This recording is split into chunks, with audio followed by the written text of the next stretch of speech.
No vídeo anterior, eu expliquei o que é apometria. E hoje eu tenho uma importante pergunta para te fazer. Você recorre à apometria para tratar questões espirituais? Aliás, você acredita que as suas questões têm origem espiritual? Mas, antes de mais nada, antes que eu responda essas questões, deixa eu me apresentar. Meu nome é Elisandra Cordeiro Diniz, trabalho como terapeuta integrativa há mais de 15 anos, sou formada com José Godinho, sou fundadora do Instituto Kinesis, um instituto de saúde integrada que funciona aqui em São Paulo, capital, no bairro de Pinheiros. Vamos lá?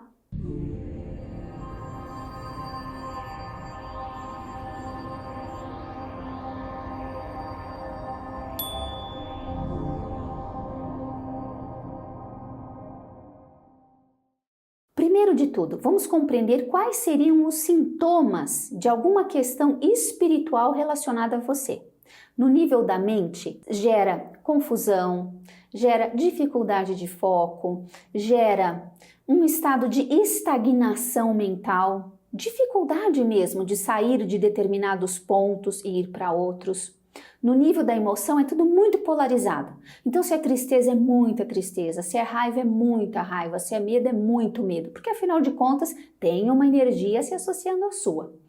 No nível energético, o que acontece? Cansaço, dificuldade de dormir, dificuldade de acordar refeito. Porque, afinal de contas, tem alguém aí que está se associando com a sua energia que não faz parte de você.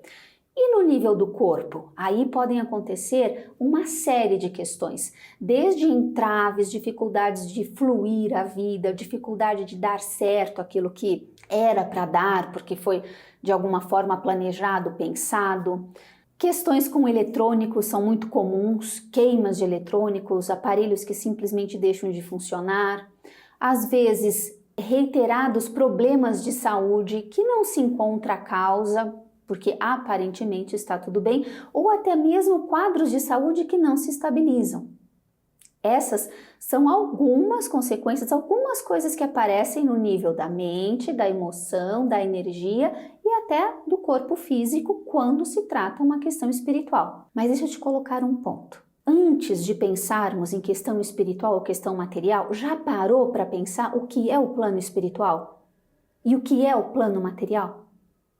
Essa é uma questão fundamental de ser resolvida, porque desde criança nós somos ensinados que eles são opostos, que material e espiritual são opostos, e eu te digo exatamente o contrário, eles são complementares, e esses planos sempre existiram desde o princípio. Se o material é o mais concreto, é o mais denso, o que é o espiritual? O mais sutil e o mais abstrato. Não significa que para um existir o outro não exista, muito pelo contrário. Tudo o que sempre houve é a vida, que se manifesta de forma sintônica, sincrônica nos dois planos. Então, qual é o risco que se corre quando se recorre à apometria para afastar essa energia intrusa, afastar, entre aspas, esse obsessor? É importante reconhecer, um obsessor só fica perto de nós se houver similaridade vibracional. Ou seja, se em algum nível, ou no da mente, ou da emoção, ou da energia, houver uma propensão ou a pensarmos igual, sentirmos igual ou agirmos igual. Então, o que eu estou dizendo para você? Pode ser feita uma apometria pontual para afastar esse ser, essa energia de você? Pode. Vai resolver? Provavelmente não. Se você não participar de um processo terapêutico mais profundo, onde você compreenda as raízes desta maneira de pensar, desta maneira de sentir ou desta maneira de agir, afasta essa energia e vem outra. Isso foi muito bem explicado, por exemplo, num texto onde Jesus falou assim: olha, eu afastarei esse demônio, mas se dentro de tal tempo esse ser, se não me engano, dentro de 7 anos, esse ser voltará. E se ele encontrar a casa varrida e adornada, ele trará mais 7. O que Jesus está explicando? Não é uma mudança na casa que precisa ser feita, simplesmente. Não se deve simplesmente limpar a casa, arrumar a casa, não que isso não seja bom e não colabore para um processo. de saúde mental, emocional, energética, física. É lógico que toda essa organização na casa colabora, mas a mudança também precisa ser interna, não só externa. E é nesse ponto que um tratamento mais profundo ajudará a compreender o que dentro de nós permite que isso que está fora se associe conosco de forma desequilibrada, desarmônica.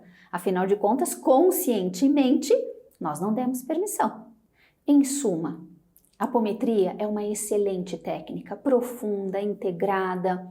Ela vai trabalhar com a fragmentação da consciência, vai trabalhar com o desdobramento dos corpos sutis. É possível fazer-se grandes associações, organizações internas a partir da apometria. Mas o compromisso diário precisa ser com a mudança. Qual mudança? De como se pensava, se sentia e se fazia. E é lógico que se naquele outro eu existia espaço para demasiadamente consumir álcool, para conseguir transformar isso que precisa ser transformado, o álcool perderá espaço. Se havia espaço para ilusão, para não querer ver a realidade, precisará mudar a relação com a realidade, precisará encarar a vida como ela é e não como nós gostaríamos que ela fosse. Puxa, eu não me priorizava, eu não fazia exercício, eu não gostava de cuidar do meu corpo. Para fechar algumas lacunas, precisará sim aumentar a intimidade consigo, aprender a cuidar da própria alimentação, do sono, fazer exercício, precisará estreitar a relação consigo enquanto se trata com a apometria. Por isso eu disse, é preciso recorrer a um processo terapêutico integrado, profundo, junto com a técnica, que é uma excelente técnica, mas ela não fará a nossa parte. A nossa parte em relação a nós mesmos, ao nosso crescimento, ao nosso desenvolvimento, essa cabe a nós. Então, se esperar milagre fazendo apometria, sinto muito, mas não irá resolver. Agora, se você estiver disposta, estiver disposto a se conhecer, a vencer distâncias internamente, a fazer por si aquilo que não conseguia fazer antes, sendo respaldado por uma pessoa séria que se compromete com o processo, vai fundo, te ajudará. Gostou desse vídeo? Serviu para alguma coisa? Por favor, coloque aí nos comentários. Nós teremos a maior alegria em responder. Compartilhe. Nós continuaremos postando conteúdos no nosso canal. Por favor, nos acompanhe.